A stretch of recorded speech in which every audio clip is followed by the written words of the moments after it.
Hemos tenido varios actos en la Alameda Alfonso XI, que quiero agradecer a todas las vecinas y vecinos que nos habéis acompañado, y al mismo tiempo, como sabéis que San Roque tiene una orografía compleja y la cuesta de la calle San Felipe, yo he dado un poco de tiempo para que llegarais todos, respirarais y luego subieseis esos escalones un poco más altos que tiene el Palacio de los Gobernadores. Ya estamos todo el mundo situado, habéis recuperado la respiración y os agradezco. Y luego quiero saludar a los que no habéis venido a los actos de la Alameda Alfonso XI y hemos llegado media hora tarde. Así que pedir disculpas, perdón por el retardo y por el retraso, pero muchas veces la agenda intentamos que quepa de todo. Y ahora a lo que venimos. Venimos hoy a disfrutar de la conferencia de Joaquín Bosch, al que quiero agradecer el que haya aceptado nuestra invitación, el que haya pasado pues casi ya 24 horas con nosotros, porque llegó ayer. Y ayer también nos acompañó en otra conferencia que con motivo del aula de literatura José Cadalso, aprovecho para saludar a los alumnos y alumnas del Instituto José Cadalso, así como a los alumnos y alumnas del Castilla y el Pino. Pero en el aula de literatura ayer tuvimos a un autor que habitualmente estudia y escribe sobre Roma, sobre el Imperio Romano, y ayer pues creo que hizo deleitar a todas las personas que acudieron al Teatro Juan Luis Galiardo. Entre ellas estaba Joaquín Bosch. Así que quiero darle las gracias porque ya lleva por aquí un tiempo. Ha visitado nuestra ciudad y nuestro pueblo, que es lo más bonito del mundo, pero le ha dado tiempo también ahí a Girardá, me estaba diciendo. Bueno, Joaquín viene aquí porque es magistrado, es jurista y nació en Valencia, en Cullera, en el año 65, y es probablemente uno de los jueces más reconocidos ahora mismo en nuestro país, en España, en esa tarea de jueces profesionales que luchan por la libertad, por la democracia, por la igualdad, y que lo hacen en este caso desde sus posiciones. Él no comparte mis palabras, pero muchas veces entendemos que en algunos lugares de la dirección del Consejo General del Poder Judicial existe un exceso de representación de otras opciones. Él es o fue portavoz de jueces y de juezas para la democracia, y como él va a tener la oportunidad de corregirme mis palabras, pues seguro que dirá lo que corresponde dentro de la neutralidad que tiene. Bueno, comenzó su carrera como juez casi en el año 2002 y desde entonces no ha dejado de luchar por la justicia, que es lo que no ocurría con el levantamiento militar y con el golpe militar del 36, la guerra hasta el 39 y los 40 años de dictadura. Entonces no había ni justicia, ni libertad, ni por supuesto democracia. Ha venido realizando, en este caso, labores investigadoras, labores docentes, es un luchador incansable por la justicia, pero ha decidido mantenerse alejado de todos los grupos políticos, de todos, también del mío, y ha rechazado pues, formar parte de las listas del PSOE, ha rechazado formar parte de las listas de Compromís, de Podemos, y todo por tratar de seguir en esa lucha por la justicia. Eso le ha impedido estar con nosotros en el acto de las 12, que él también luego lo comenta. Es colaborador habitual, en este caso de varios medios de comunicación, porque es importante que la opinión de personas que trabajen y luchen por la igualdad y la democracia ocupen espacio en el micrófono y en los altavoces, que muchas veces están demasiado copados por algunos individuos que versan o cuentan una realidad demasiado inventada. Luego me agrada, Joaquín, que sigas aceptando participar en Espejo Público, en Al Rojo Vivo, en El Intermedio, o que sigas escribiendo en artículos en el diario.es.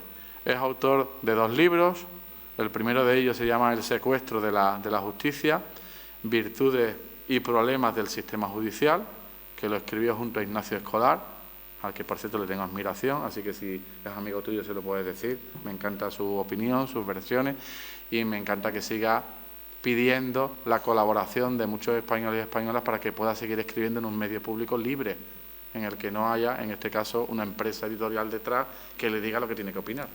Y eso es lo que podemos ver con Ignacio Escolar en su diario. Bueno, ese es uno de los libros, y el segundo, en este caso, se llama La patria en la cartera, que lo publicó el pasado año, en el 2022, donde hace un recorrido exhaustivo sobre la corrupción en nuestro país, la corrupción en España, y de cómo ha ido afectando esa realidad con la pérdida de fondos o de oportunidades al desarrollo de nuestro país.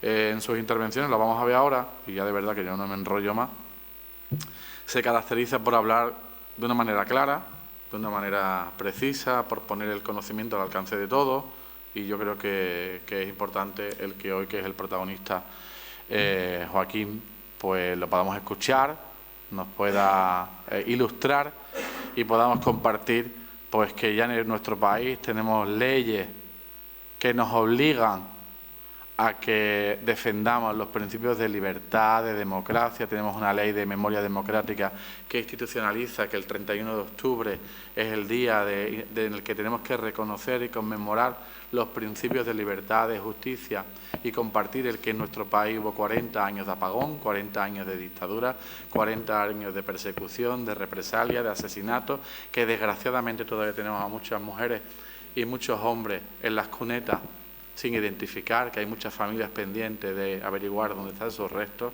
y que en estos 2 últimos meses hemos podido, en este caso, contar con que algunos restos que estaban todavía siendo privilegiados en sus ubicaciones y homenajeados de una forma como si hubiesen construido alguna cuestión que no corresponde a nuestro país. Creo que tenemos que recordar que ha habido un gobierno fuerte, un gobierno que decidió que los restos del dictador Franco, que él se autollamaba generalísimo, no descansen ya en el Valle de los Caídos, no en un país en libertad, en un país en democracia, que su familia cuide los restos, que es lo que se ha hecho. Y también en el caso de Andalucía, me corregía anteriormente un compañero de la Policía Local de San Roque, un vecino no andaluz, pero que trabajó demasiado, por decirlo de alguna forma, lo de trabajo en Andalucía, como Queipo de Llanos, que para mí es uno de los genocidas más relevantes de toda esa etapa negra de nuestro país, tampoco está descansando ya en la Macarena y también han sido sus restos enviados con su familia, que es con quien corresponde, que cada familia haga con ellos lo que quiera. Eso es lo que quiere la gente, el poder recuperar e identificar a dónde están sus cadáveres. Nada más, muchas gracias Joaquín, gracias por estar aquí y tuya es la palabra. Buenas tardes, muchas gracias. Nada, es un placer estar en el campo de Gibraltar, en San Roque, y un honor poder hacerlo precisamente en una fecha tan señalada como la conmemoración del 14 de abril, Día de Proclamación de la Segunda República. Muchísimas gracias al alcalde de la ciudad, Juan Carlos Ruiz, por sus amabilísimas palabras, completamente de acuerdo con tus reflexiones. Gracias también a Ana Ruiz, la concejala de Cultura, por toda la gestión para hacer posible que esté presente en este acto y también por todas las gestiones organizativas tremendamente eficaces, tanto de César Aldana como de Sara Manzano, que han posibilitado que, a pesar de la agenda que efectivamente tengo bastante complicada, realmente pensaba que debía estar aquí y ahora tengo mucho más claro todavía que mi lugar estaba aquí. Y quiero agradecer también a todas las autoridades que están presentes en la sala. Y explicaré por qué. Yo creo que es muy importante que las instituciones estén al frente de cualquier gestión relevante en materia de memoria democrática. Y esto, como veréis, es mucho más importante de lo que puede parecer. Y empezaría por ahí.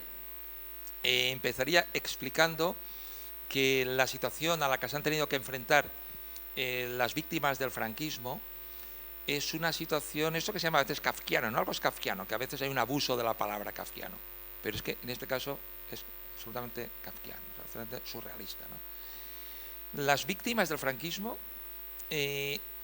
han pedido derechos reconocidos por Naciones Unidas y por todos los acuerdos internacionales vinculados a la verdad, a la justicia y a la reparación,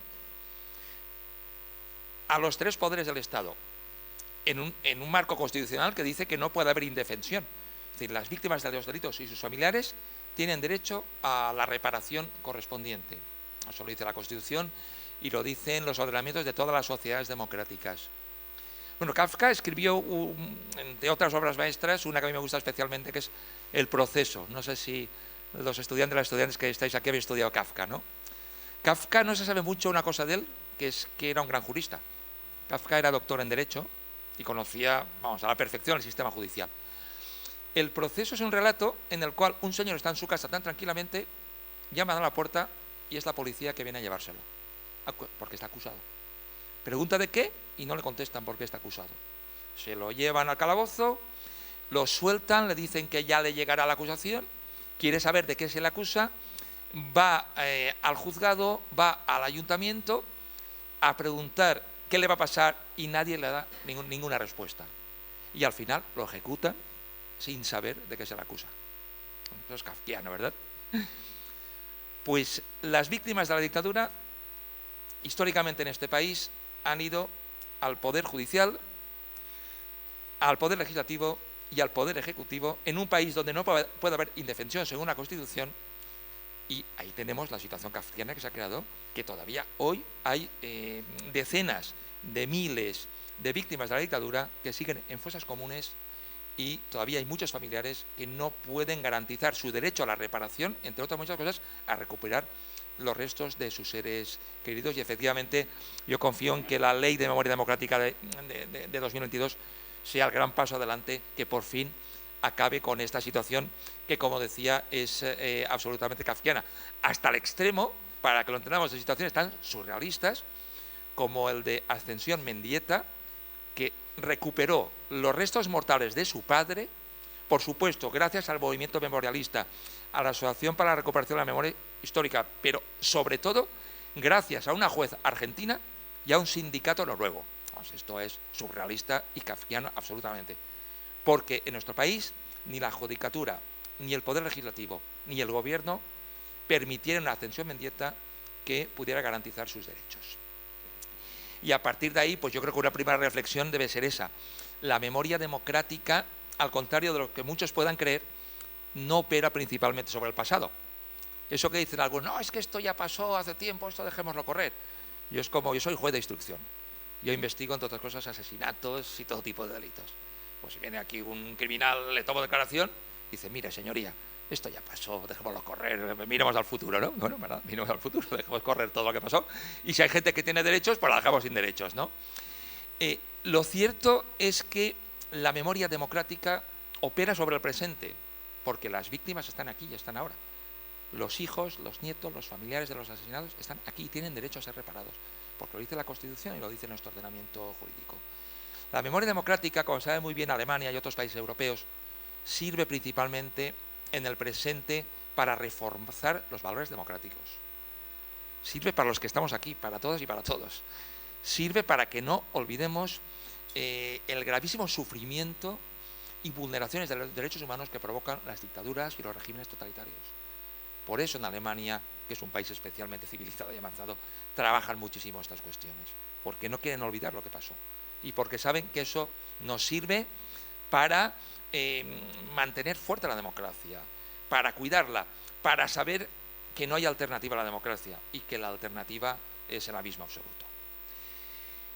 Y por tanto tendríamos que plantearnos cuál es la respuesta del derecho, porque este es el tema de la conferencia, ¿no? Un poco el derecho y la memoria histórica, ¿no? El derecho puede y debe ser, como defendemos, yo creo que la mayoría de los juristas, debe ser un instrumento para corregir desequilibrios y situaciones injustas, debe ser un instrumento para salvaguardar la justicia, pero también puede servir para todo lo contrario.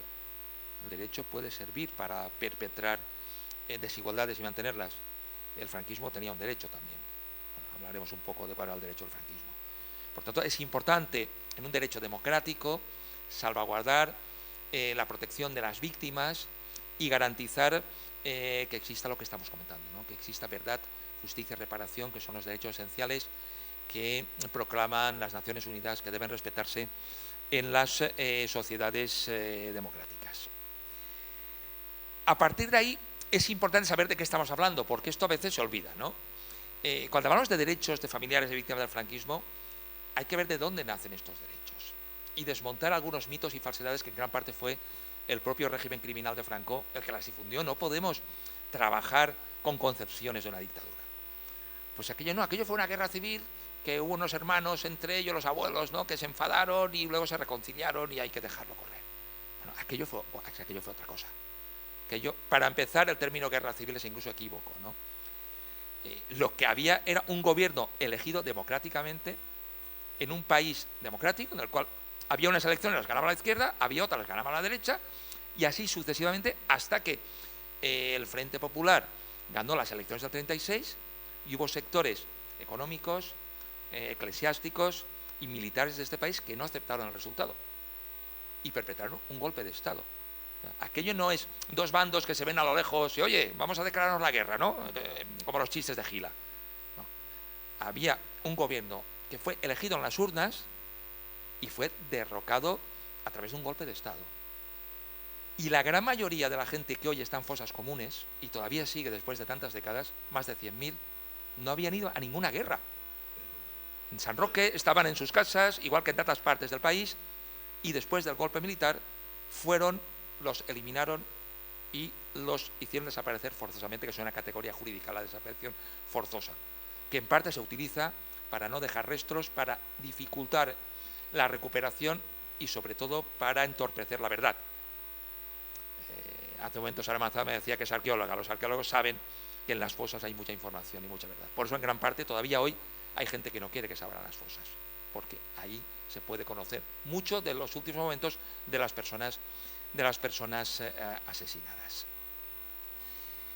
La represión que se produjo después del golpe, como ha explicado Paul Preston, entre otros historiadores prestigiosos, en cuanto a su dureza, su intensidad y su extensión en el tiempo, no tiene equivalentes en ningún país de Europa occidental. En nuestro país hubo todo tipo de asesinatos, torturas, encarcelamientos, por supuesto cientos de miles de personas que tuvieron que salir al exilio para no ser asesinadas, y esto fue hasta el final de la dictadura. Franco murió fusilando, torturando y vulnerando gravísimamente los derechos humanos de cientos de miles de personas. Pero además la dictadura generó unas dinámicas que, como intento explicar, lo he apuntado en este último libro, La patria en la cartera, porque para mí la corrupción del franquismo es muy importante para entender lo que ha venido después en la etapa democrática, asentó determinados hábitos y dinámicas que explican por qué todavía hoy estamos como estamos.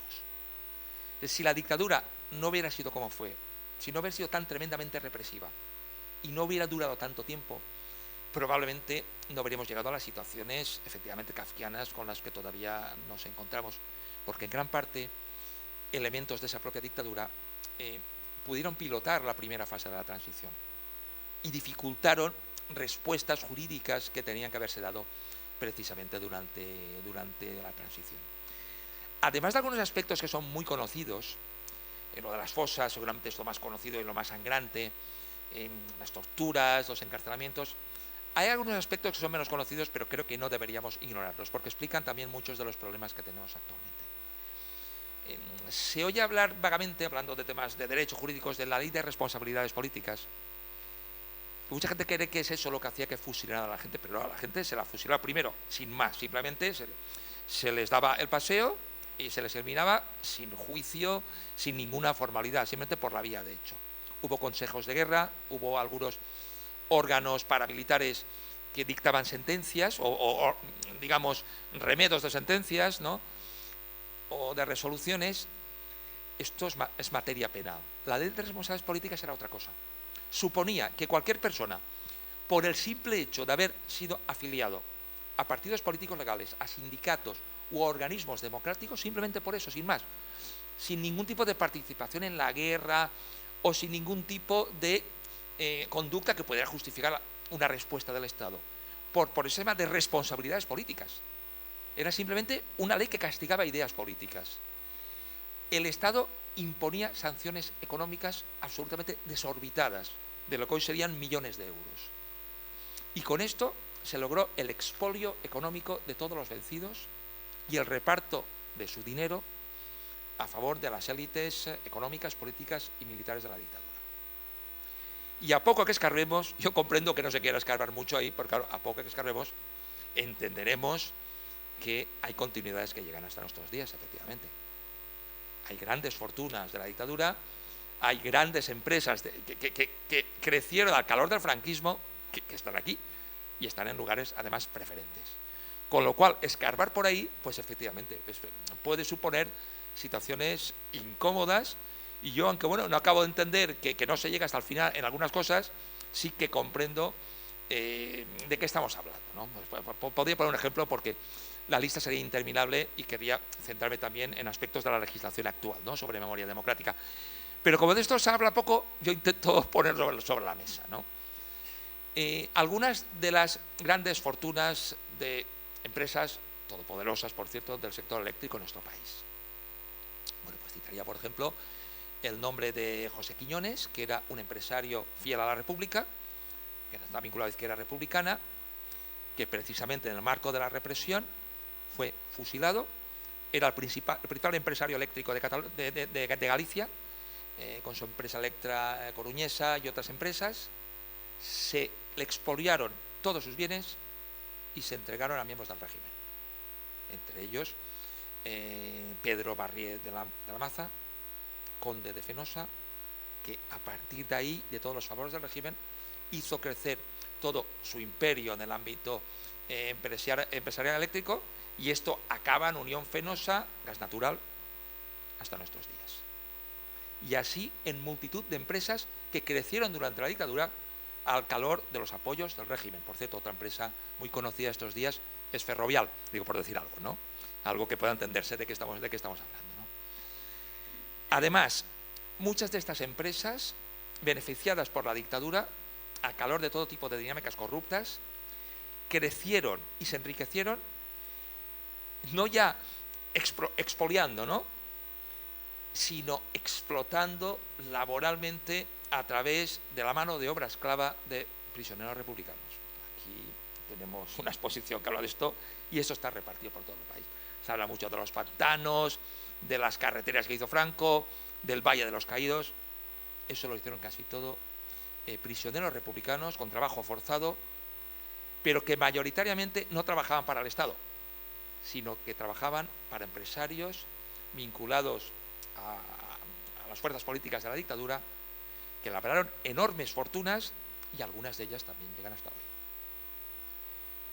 Y muchos de ellos acabaron en la etapa final del franquismo, el desarrollismo franquista, en lugares cercanos a los que hay por aquí. Por ejemplo, toda la zona de la Costa del Sol está documentado cómo empiezan ahí las manipulaciones urbanísticas, que fue cuando las autoridades locales regalan terrenos y propiedades a la hija de Franco y al marqués de Villaverde y a otros cargos de la dictadura para promocionar sus zonas turísticas. Desembarcan todo tipo de aristócratas de cargos del régimen, y esto es lo que provoca toda la expansión turística, primero de la costa andaluza y después del resto del litoral mediterráneo. En muchas de las empresas vinculadas al ámbito hostelero y de la construcción había en el accionariado testaferros del propio Franco, según han detallado y documentado los historiadores. Bueno, la fortuna de Franco no salió de la nada, como podéis comprender. Por cierto, he hablado del tema eléctrico y de Fenosa. Pedro Barrié de la Maza fue el que arregló todos los documentos para que Franco se quedara con el Pazo de Meirás, con el Palacio de Cornide y con otras propiedades. Por tanto, como vemos, estamos en el marco de una dictadura que no deja espacios para las libertades y los derechos, una dictadura tremendamente represiva y que beneficia a sectores que acaban ostentando un poder enorme en la sociedad durante 40 años, a partir de una represión durísima que dificulta mucho, ¿no?, fórmulas de oposición, a pesar de toda la admiración que creo que debemos profesar a la oposición antifranquista, que se jugaba la vida a lo largo del régimen, pero también al final del franquismo y durante la transición, en una situación abiertamente desigual. ¿Se podrían haber hecho las cosas diferentes, de manera diferente tras la muerte de Franco? Porque aquí está la gran pregunta. ¿Por qué, si Franco murió, todavía sigue estando la gente? Decenas de miles de víctimas en fosas comunes y familiares sin recuperarlas, toda la simbología franquista que todavía continúa estando existente, y todos los vestigios que dificultan que seamos una sociedad que ha hecho sus deberes en materia de memoria democrática. Franco, es verdad, hace mucho tiempo que murió. Digamos que las dinámicas de la transición dificultaron que las cosas pudieran haber sido de otra manera. El régimen acabó muy unido, muy cohesionado, gracias también al apoyo internacional en el contexto de la Guerra Fría, y tenemos que ver cómo tuvo que realizarse la transición, porque la correlación de fuerzas impedía a la oposición democrática haber ido a una ruptura para empezar de cero. Bueno, hay algunos datos que los tenemos ahí. La mitad de los 50 últimos ministros de Franco siguió en política en democracia. régimen especialmente criminal, no estamos hablando de cualquier sistema político. Podríamos pensar que se tenían que recolocar de alguna manera, pero en 1992 se creó el IBEX, el primer índice bursátil español. Entre las 22 principales empresas de España había 35 antiguos ministros, secretarios de Estado y procuradores en cortes del franquismo. Parece que a la gran empresa española no le molestaba especialmente tener a dirigentes del antiguo régimen en su accionariado, ¿no? Además, en sus consejos de administración. El primer Parlamento democrático, el de 1977, tenía 110 parlamentarios, antiguos cargos del franquismo. 110 yo diría que no son 3 ni 4. En el franquismo había, como sabemos, un partido único, que era el Movimiento Nacional. Y había los sindicatos verticales que estaban todos juntos, empresarios y trabajadores, pues decían que eso de la lucha de clase y este tipo de cosas no existía y por lo tanto tenían que estar todos juntos. ¿Sabéis qué se hizo con todos los empleados del Movimiento Nacional y de los sindicatos verticales? Se les convirtió en funcionarios públicos sin oposición ninguna. De la judicatura, ¿qué queréis que os cuente de los jueces? Pues lo que ya os podéis imaginar, pues efectivamente los jueces que eran columna vertebral de un régimen dictatorial, pues pasaron a ser jueces de una democracia de un día para otro. Pero es que la cosa fue mucho peor, porque las cosas de la justicia, como somos una profesión tan opaca, apenas se conocen. Pero fijaos lo mucho peor, ¿recordáis lo que era el Tribunal de Orden Público? El Tribunal de Orden Público era un tribunal que solo se dedicaba a perseguir los derechos y las libertades ideológicas. Es decir, la libertad de expresión, la libertad de pensamiento político, las libertades sindicales, el derecho de manifestación, todo lo que hoy es el núcleo de una sociedad democrática, eso es lo que perseguía el Tribunal de Orden Público. Había tribunales penales, civiles, pero había un tribunal especial, que era un tribunal para reprimir derechos democráticos. ¿Sabéis qué pasó con la mayoría de los magistrados del Tribunal de Orden Público? Los que reprimían, sabían que se torturaba y no decían ni mu. ¿Sabéis qué pasó con ellos? Pues que la mayoría de ellos llegaron en democracia al Tribunal Supremo. En nuestra democracia les premió los servicios prestados llevándoles al tribunal más alto del país. Pues claro, con estas continuidades, pues claro, era complicado que las víctimas de la dictadura pudieran ser reparadas en aquel contexto.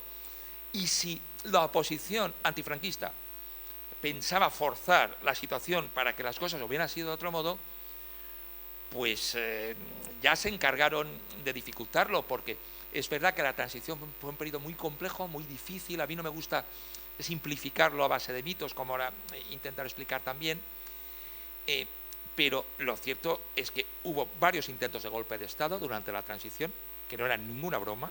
En cualquier momento se sabía que podía haber una vuelta atrás, como se demostró en el 23F, y si hubiera habido otra vez un baño de sangre, como en el 36, es evidente que sangre hubiera vuelto a correr.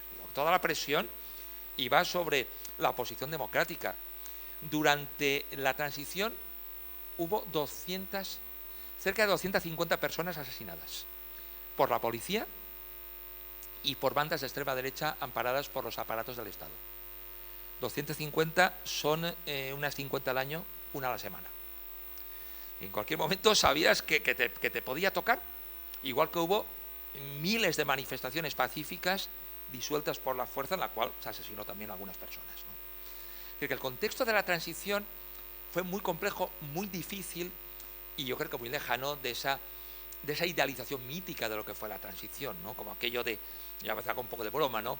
De eso que dice que todos se abrazaron como Teletubbies, ¿no? Todos abrazo fuerte, renunciaron a sus ideas por el bien del país, hicieron la mejor democracia del mundo, ¿no? Ese es el mito, simplificándolo, de la transición. A mí me gusta lo que dice Gregorio Morán, dice, eso no ha pasado jamás en España ni en ninguna parte del mundo.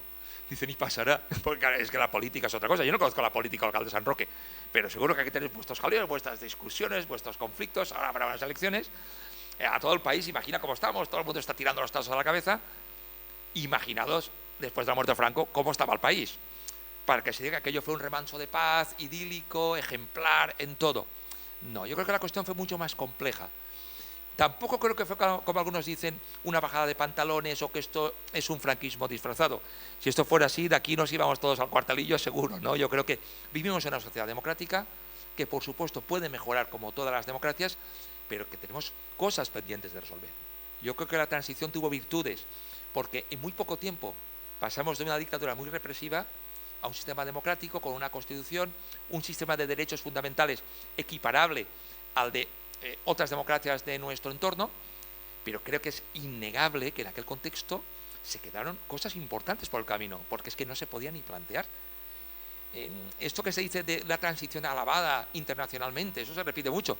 Yo no conozco ningún organismo internacional, de verdad, y mira que estoy al tanto que haya elogiado la transición española, ni Naciones Unidas. Mira lo que dicen los comités de la ONU sobre las cosas que dejó pendientes la transición, ni Amnistía Internacional, ni todo tipo de organismos internacionales. Las transiciones han sido de otro modo en todas partes. En Argentina, en Chile, en Alemania. ¿Os imagináis en la Alemania nazi que después de perder a Alemania los nazis hubieran dicho: vale, vamos a hacer la transición, pero vamos a pilotarla nosotros, vamos a imponer la hoja de ruta y además todos los nazis vamos a seguir en política en democracia? Los periodos transicionales a la democracia han funcionado de otra manera. Aquí era muy difícil que pudiera haber sido de otro modo, porque aquí la dictadura duró muchísimo y fueron dirigentes de la dictadura los que marcaron las pautas en la primera etapa de la transición. Por tanto, yo creo que en aquel momento probablemente fue lo único que se podía hacer, porque incluso las alternativas daban más miedo, probablemente, ¿no? Pero una cosa es ver cómo pasaron los hechos y otra, sacralizar lo que ocurrió hasta el extremo de convalidar pues todas las asignaturas que todavía nos quedan pendientes. No, en aquel contexto era imposible que la oposición democrática negociara con quienes venían del franquismo y les dijeran: sí, vamos a pactar una democracia, pero al día siguiente vais a ir todos a la cárcel por las graves violaciones de derechos humanos de la dictadura, que es lo que ha pasado pues, en Argentina, en Pinochet, en Alemania, etc. Como eso era impensable, pues no pasó, evidentemente. Se miró para otro lado, se disimuló, como se sigue disimulando, el origen de tantos políticos que venían del franquismo, y se intentó construir lo mejor que se pudo una sociedad democrática.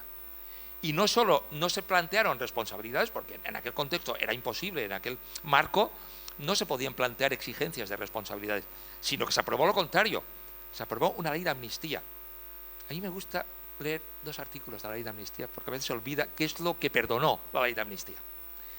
La ley de amnistía dice que se perdonan los delitos de rebelión y sedición, últimamente muy populares en esta península y tal. Bueno, los delitos de rebelión y sedición, así como los delitos cometidos con ocasión de ellos. Es decir, todas las brutalidades que vinieron después del golpe de Estado, perdonado. Y se perdonan también los delitos que pudieran haber sido cometidos por las autoridades, funcionarios y agentes del orden público con motivo u ocasión de la investigación y persecución de los actos incluidos en esta ley. Hablando claro y raso, todas las torturas que cometió aparatos policiales y militares, perdonadas. Perdonar esto es un poco fuerte. No me diréis que es perdonar mucho, me parece a mí. Es perdonar crímenes contra la humanidad. A pesar de que el derecho internacional dice que los crímenes contra la humanidad son imperdonables. Y por eso Alemania sigue juzgando y condenando ancianos de 90 años porque cometieron crímenes contra la humanidad. Pero en aquel contexto aquello no podía perseguirse y lo que se hacía era perdonarse, probablemente porque era muy complicado que las cosas hubieran podido ser de otra manera. Y cuando los alcaldes de los primeros ayuntamientos democráticos en el 79 intentaron abrir fosas, como en las fosas estaba la verdad, se echaron encima policías, jueces y órganos de los aparatos estatales para impedir que se abrieran las fosas. Los pocos alcaldes que lo intentaron tuvieron problemas con la justicia, fueron acusados y al final no se tocó nada. Y así hasta 2008, cuando comenzó la primera investigación judicial por los crímenes de la dictadura. Entre el 75 y el 2008 van bastantes años, ¿no? Van bastantes años, 25, 33, ¿no? Sí, he contado bien, 33 años. Para que veamos las dificultades y las continuidades, la peseta con la cara de Franco siguió vigente en España hasta 1997, prácticamente hasta la entrada del euro. No hace falta ser emperador romano, y eso lo sabe Santiago Posteguillo, para detectar la importancia de quién pone la cara a la moneda. El que pone la cara a la moneda es el que manda, evidentemente, faltaría más, ¿no? Pues hasta la entrada del euro estuvieron las monedas con la cara de Franco. La viuda de Franco, Carmen Polo, murió en el 88 y desde que murió el dictador, con la pensión de viuda de jefe de Estado que duplicaba el sueldo del presidente del gobierno, con todos los honores hasta el final, ¿no? Bueno, Franco, como sabemos, estuvo en un mausoleo megalómano y faraónico, mantenido por toda la sociedad con un coste de 1 millón de euros al año, hasta que gracias que el gobierno en 2019 consiguió sacar sus restos de allí.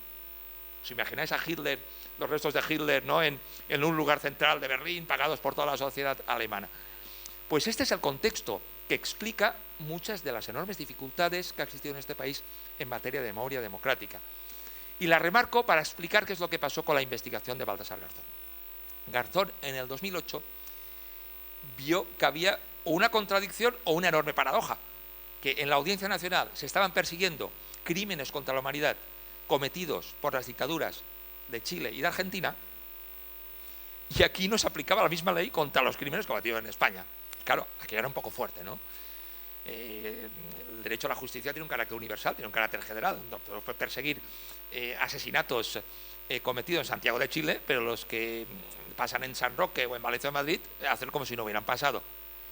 Y él hincó unas diligencias para, aplicando esa misma jurisprudencia junto a la del Tribunal Europeo de Derechos Humanos y otros organismos internacionales, hincó un auto de cientos de páginas donde por primera vez, en negro sobre blanco, se explicaba cómo se había producido el golpe de Estado y quiénes eran las personas responsables del mismo para ser juzgadas.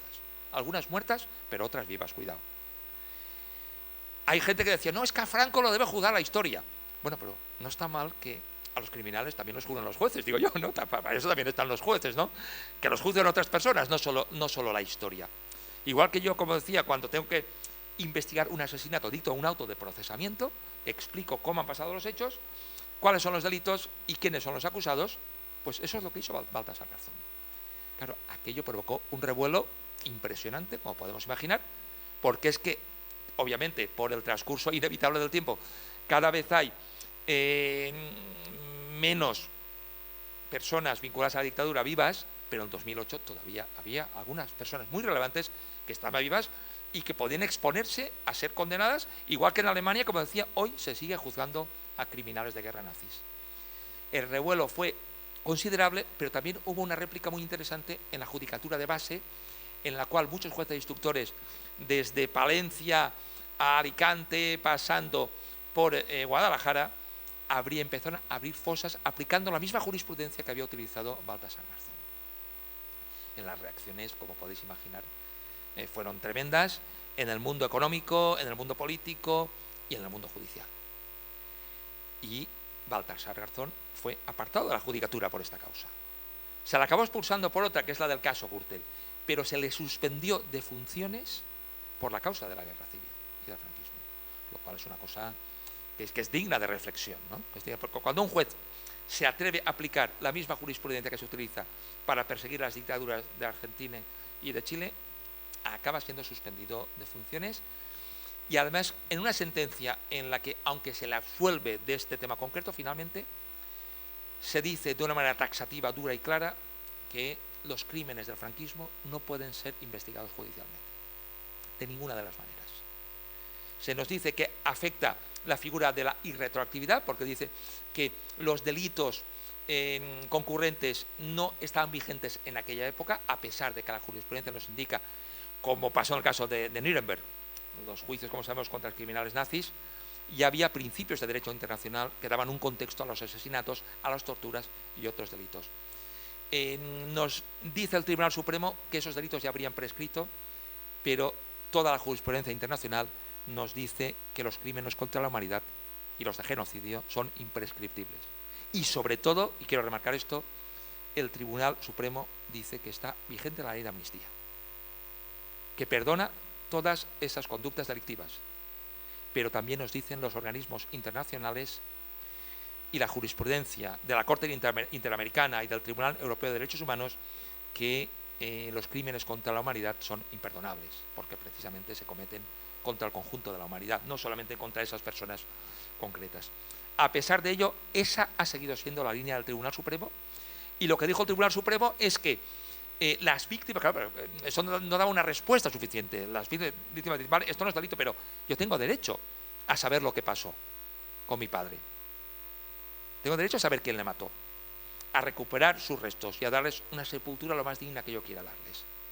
El Tribunal Supremo lo derivó a la Ley de Memoria Histórica de 2007, que es una ley tímida, moderada, pero que fue un gran paso adelante, porque era de la nada más absoluta a tener algo. La Ley de Memoria Histórica, se suele llamar así, 2007, no regula de una manera sistemática y amplia, aunque, como digo, fue un paso relevante en aquel momento, porque privatiza las exhumaciones. No asume una obligación, un deber del Estado de realizar esas actuaciones. Y quienes están en las fosas fueron asesinados por un golpe militar perpetrado desde organismos del Estado. Y por tanto es el Estado quien debe tener la obligación de recuperar esos cuerpos y de hacer una política de memoria democrática. No concede una acción subjetiva para obligar al Estado a que pueda realizarlo. Y todo depende de la voluntad del gobierno. En este país hemos tenido gobiernos con presidentes como el señor Rajoy, por ejemplo, que han presumido públicamente, se han vanagloriado de dejar a cero las partidas presupuestarias de memoria para las exhumaciones. Claro, si tú no concedes derechos ni obligaciones al Estado, pues llegamos una vez más a paradojas de este tipo. La ley de 2007 también era algo timorata en materia de simbología. Se quedó en cuestiones referentes a espacios públicos, pero como todos sabemos hay multitud de espacios privados, especialmente en 2007 sabían de la Iglesia Católica, con cruces falangistas, loas al golpe de Estado y dinámicas de este tipo. Pero la ley 2007 no entraba en esta cuestión, ni tampoco en la nulidad de las sentencias de los consejos de guerra y otros tribunales de la dictadura, que hasta hace muy poco seguían siendo derecho vigente. Es decir, la condena de Miguel Hernández, entre tantísimas en este país, digo por citar una familia que fue a los tribunales a pedir la nulidad, sigue siendo derecho vigente porque se dictó en su momento y no ha sido anulada.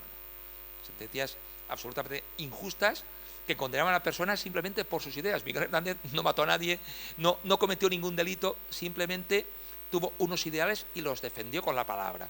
Pues así miles y miles de sentencias donde se condena a personas simplemente por ejercer su derecho a la libertad ideológica. Todo esto ha sido corregido y se ha mejorado con la nueva Ley de Memoria Democrática, que es la de 2022, porque sí que especifica que hay una obligación del Estado en las exhumaciones en crear un mapa de fosas y un derecho subjetivo de las víctimas.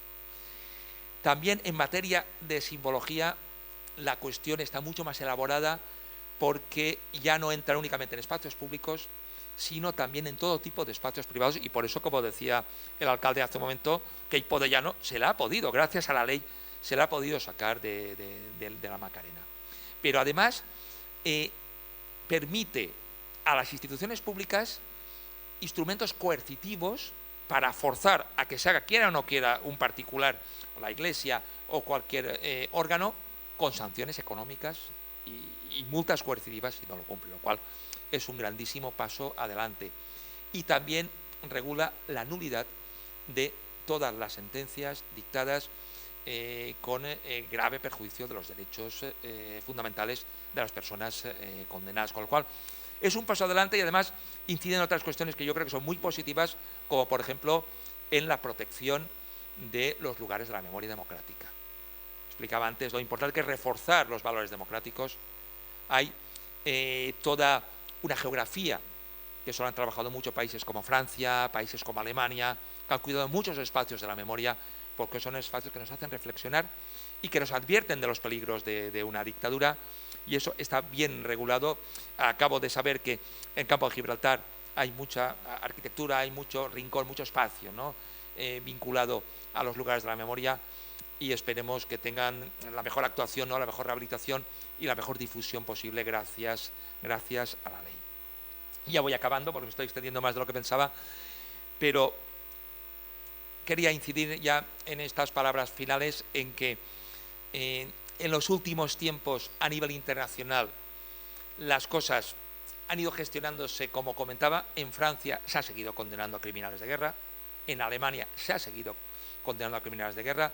Uno dirá, hombre, es que son señores de 90 años. Bueno, pero es que tengan 90 años no significa que no se les pueda condenar por lo que hicieron. Si son personas que tienen edad avanzada, problemas de salud, pues cumplirán con una pena suspendida, con lo que queramos.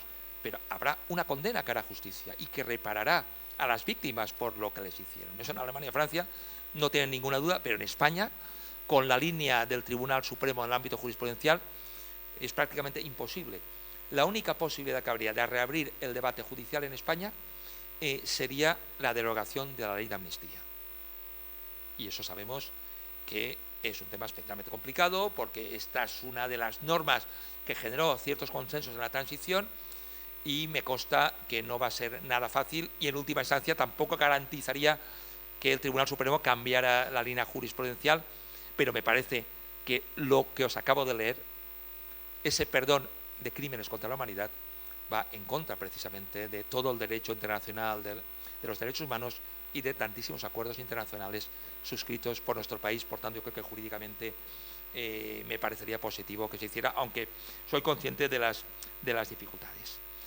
En todo caso, insisto en las continuidades, porque si no entendemos esas continuidades, lo larga que fue la dictadura, las fortunas económicas que generó, el seguimiento de muchos de sus cargos políticos, no se entienden bien muchas resistencias. Si el franquismo fuera solo algo del pasado, no habría tantas resistencias para que se quitaran sus símbolos. Quienes se resisten saben por qué lo hacen. Y cada vez, hace poco en Castellón, cerca de mi casa, en un lugar central se eliminó una cruz de los caídos allí con toda la historia que tiene detrás. Bueno, resistencias enormes, querellas, demandas. No será tan pasado cuando quienes lo defienden se esfuerzan tanto, ¿no? Porque no nos se quite. Eso que se dice franquismo sociológico en nuestro país, de eso todavía queda bastante. Pero lo cierto es que una democracia no puede construirse con muertos en las cunetas ni glorificando dictadores. Y en España tenemos una particularidad, que aquí uno puede decir que es demócrata y que no es antifascista, lo cual esto es un caso único en Europa. Es imposible ser demócrata y no ser antifascista, no estar en contra de la dictadura. Y es una de las paradojas de este país. Por ello, remarco, como decía, que la democracia también necesita que se refuercen sus principios y sus valores. Lo saben en Alemania, donde aquí hay estudiantes de centro secundaria. En Alemania, en el programa, es obligatorio conocer supervivientes de los campos nazis. Es obligatorio realizar trabajos específicos para entender lo que fue aquello y qué efectos tiene en la democracia actual. Y qué es lo que debemos hacer para no olvidarlo y así contribuir a construir una mejor sociedad democrática. Y yo creo que la nueva ley es un derecho mejor, es un derecho más avanzado y que puede servir para corregir esa asignatura pendiente. Y acabo ya, si me permitís, con una anécdota personal. No he hablado de mí para nada, pero acabaré hablando de esto porque ayer con Ana vi el monolito en la Alameda que no conocía, que existía ese recuerdo conmemorativo, ni que en la comarca efectivamente hubo personas asesinadas y en San Roque en los campos nazis.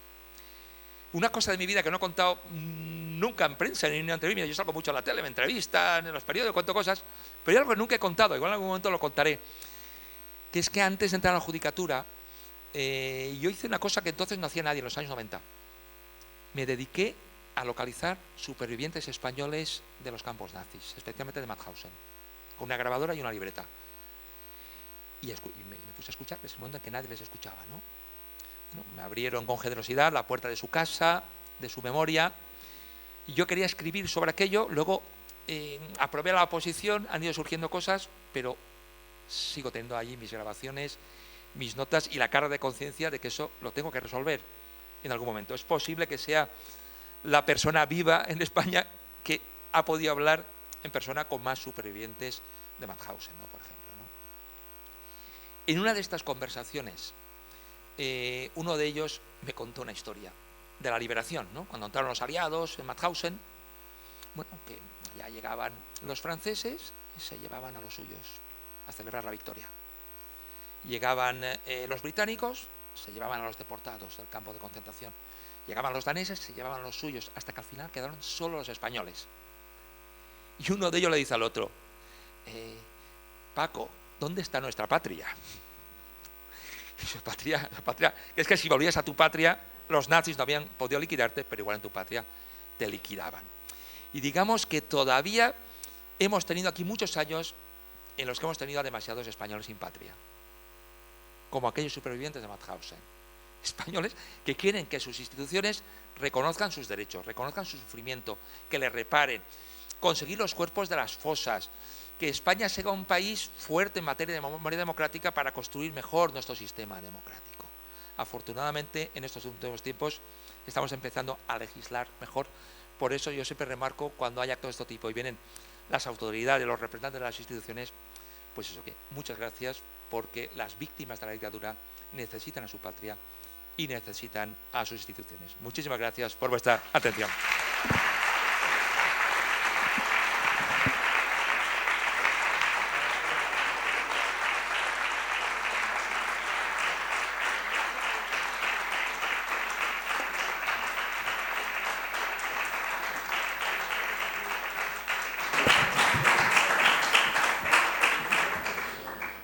Enhorabuena, Joaquín. No sé los profesores o la dirección de los dos centros, pero creo que son las 13:30, más o menos calculo que algún tiempo tengo, y permitimos un coloquio, al menos 3 preguntas, y Joaquín seguro que se presta. ¿Alguna cuestión? ¿Alguna duda? A lo que nos vea.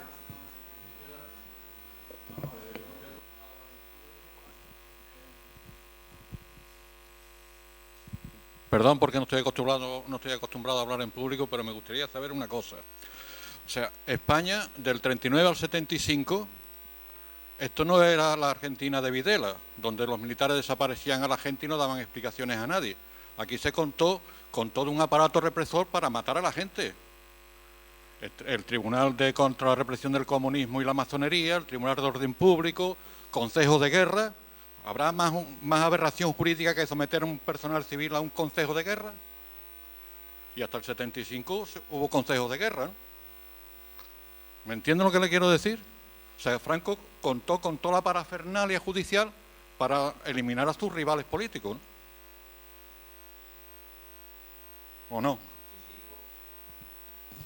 Absolutamente. Sí, vale, sí.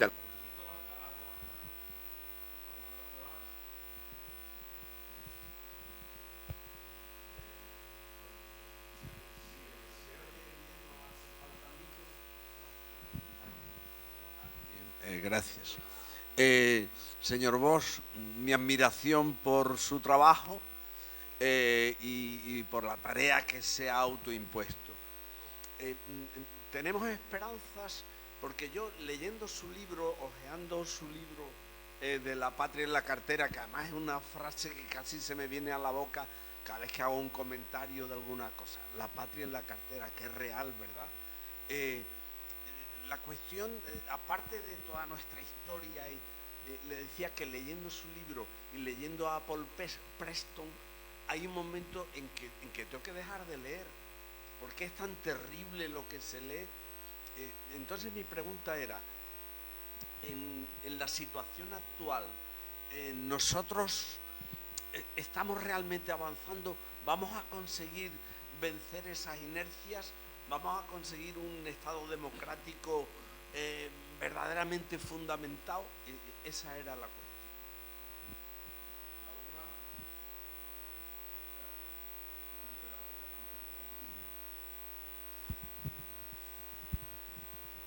Hola, buenas tardes. Yo creo que más que una pregunta es una solución. Más cultura y votar a la izquierda.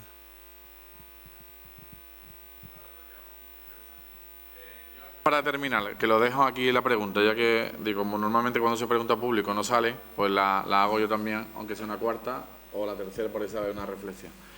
España vierte con Baltasar Garzón en cuna de las libertades en Chile, y nos atrevemos a intentar juzgar al general, también genocida, dictador, Pinochet. En cambio, tenemos nuestras dudas y nuestras dificultades para juzgar la dictadura franquista. Vienen trabajando desde Argentina. Argentina ha iniciado otro procedimiento para evaluar la dictadura franquista, y era porque nos actualiza los datos de lo que conoce de esas cosas un poco extrañas. Nosotros sí somos para sí en Chile, no para nosotros mismos, y cómo va el tema de Argentina con nuestra dictadura. Y ya le toca a él cerrar con su última intervención. Agradezco a todos y a todas vuestra presencia, vuestra participación, y cierra el evento el protagonista, que es Joaquín Bros, que dará respuesta a Joaquín a las preguntas. Gracias, Joaquín, por estar en San Roque. Muchas gracias. Bien, pues empezando por el final, pues efectivamente era una contradicción, pero ya no solo, digamos, de tipo político. No se puede decir qué pasaba en Argentina, ¿no? ¿Qué diferencias hay? Las situaciones no son exactamente iguales, pero jurídicamente sí que lo eran, porque los problemas jurídicos, para entendernos, que analiza el Tribunal Supremo para decir que en España no se pueden investigar los crímenes del franquismo, son similares, son los mismos en algunos casos de la Argentina y Chile. Allí también se han planteado cuestiones sobre prescripción. Allí se aprobó una ley de punto final, ¿no? Por ejemplo, en estos países. Pero el problema es que hay cosas que no se pueden perdonar, como decía, que incluso aunque las víctimas las perdonen, no las pueden perdonar porque uno, por ejemplo, una cosa que cambió en la última reforma del Código Penal, una pelea entre dos. Si uno recibe una lesión leve, tú lo puedes perdonar. Si la lesión es grave, aunque lo quieras perdonar, el Estado te acusa. En función de la gravedad hay cosas que son perdonables y cosas que no son perdonables. Pero es que en el caso de la ley de amnistía, a mí no me consta que las víctimas de la dictadura perdonaran a nadie. Que yo sepa, y si los perdonan quiero ver las firmas. Que lo hicieran los representantes políticos en un contexto tan complicado y tan complejo, porque la transición fue un periodo difícil, muy complejo, que en poco tiempo se tuvo que decidir mucho. El país estaba cambiando por completo. Que en aquel contexto, para ir a un sistema democrático, el Congreso de los Diputados aprobar aquella ley no significa que las víctimas de la dictadura, las víctimas de carne y hueso, renunciaran a nada. Como decía, los organismos internacionales y la jurisprudencia internacional, que es lo que se aplicó a Chile y Argentina y a otros países, indican que hay delitos que no son amnistiables y que son imprescriptibles por sus propias razones, porque son difíciles de perseguir, son difíciles de juzgar y a veces pueden ser fáciles de perdonar. Y por ello han tenido que ser perseguidos. Lo que ocurre, claro, eso es en la teoría jurídica. Cambiemos esto a España. Enlazando con la primera pregunta que se me hacía, ¿no? ¿Qué pasa con todos esos? Pues que todos esos en Alemania fueron condenados. En Alemania fueron condenados cientos de personas, miles. Pero aquí en España, en el 75, estaban vivos casi todos. Y en el 2008 había todavía vivos bastantes. La ley de amnistía he leído... Sí. Bueno, Billy el Niño murió hace muy poco, por ejemplo, ¿no? Se perdona a autoridades, funcionarios y agentes del orden público. Todos esos que usted ha citado son autoridades de todo tipo, militares, judiciales, se les perdona todo lo que hicieron. Pero el debate de fondo es si eso debe ser perdonable en derecho o no, en abstracto, no en concreto. Porque en concreto, claro, yo sé que este país tiene una historia muy complicada, pero un delito, lo de las cámaras de gas de Auschwitz, que es un delito de genocidio, ¿eso puede perdonarse de verdad? ¿Eso puede prescribir? Pues el derecho internacional dice que no, con toda la razón. Y yo soy juez y creo en el derecho internacional y en el derecho interno. Y me parece que en abstracto nadie puede negar que eso es imperdonable, eso no es amnistiable. Ni puede prescribir por el transcurso del tiempo. Pero una cosa es tener eso claro y otra, cuando hay que aplicarlo, las resistencias, las presiones tremendas que se pueden producir, y no olvidemos que no son solo presiones políticas, judiciales, sino que pueden ser presiones incluso económicas. Si entramos a levantar el velo, ¿no?, de muchas fortunas de este país, de dónde salen y si tiene que haber algún tipo de reparación económica, claro, estamos hablando de millones de euros, de muchísimos millones de euros, y eso, vamos, es un melón que es evidente que aquí nadie se atreve a abrir. En todo caso, y acabo ya con esto, mi impresión es que sí que hay motivos para la esperanza. Yo creo que el movimiento memorialístico de este país ha conseguido poner sobre la mesa este problema, inicialmente en solitario, porque es que al principio eran grupos muy reducidos de personas, de mujeres y de hombres, que planteaban que esto no podía quedar así y consiguieron implicar a fuerzas políticas para que llevaran estos problemas a las leyes y a las instituciones, y creo que la ley es bastante avanzada y que hay motivos para la esperanza. Como diría un poeta, Martí y Paul, casi todo está por hacer y por tanto casi todo es posible. Y acabo con ello. Gracias por las preguntas.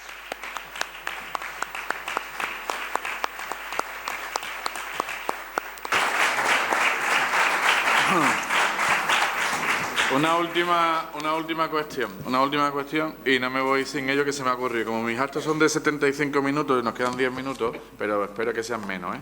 Y no me voy sin que el protagonismo se lo pasemos a Joaquín, ni el mío tampoco, a alumnos y alumnas, a los jóvenes que estáis aquí, que no habéis participado. Tengo curiosidad, si alguno quiere participar, os voy a empujar a ello. Quiero saber, tengo 48 años, acabé el bachiller con 18 en el 92, entonces estudiamos historia del mundo contemporáneo, algo de España, pero casi nos quedábamos en los albores del franquismo y se estudiaba otra cosa distinta. ¿Qué se estudia hoy sobre esa etapa del franquismo y cómo lo presentan? ¿Cómo más o menos lo ha presentado Joaquín Bosch o cómo se vende? ¿Alguna intervención de algún joven? ¿Alguna reflexión sobre lo que yo he querido decir? Yo cuando estudié casi me quedaba en los albores del franquismo y había como otra historia. Era otra realidad la que nos querían contar. Hoy, ¿qué se cuenta en el 2023? ¿Algo parecido a lo que dice Joaquín? ¿Tuya es la palabra? Te elevas el micro, que también los protagonistas, los jóvenes, Sí. te acerca un micro. ¿Qué se cuenta? ¿Qué se dice? ¿Qué se sabe?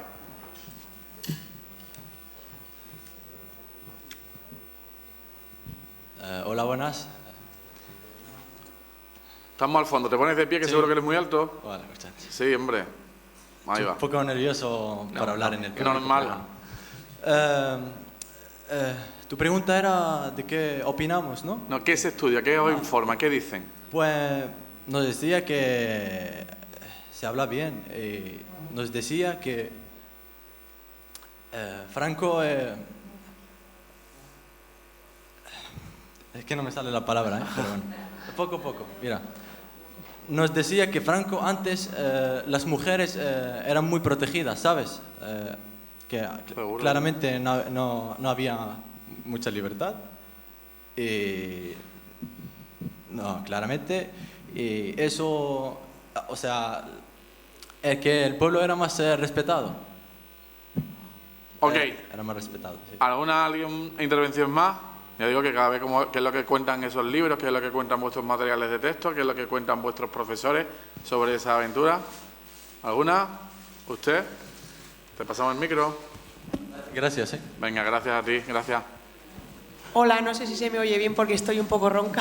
A ver. Yo soy profesora del Instituto José Cadalso.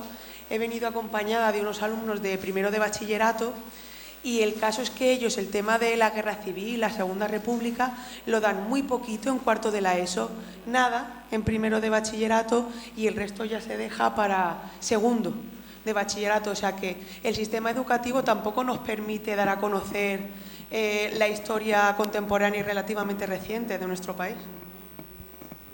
Bueno, pues nada, muchas gracias a todos por vuestra asistencia, gracias a Joaquín y nos queda mucha tarea por realizar. Gracias a todos, gracias.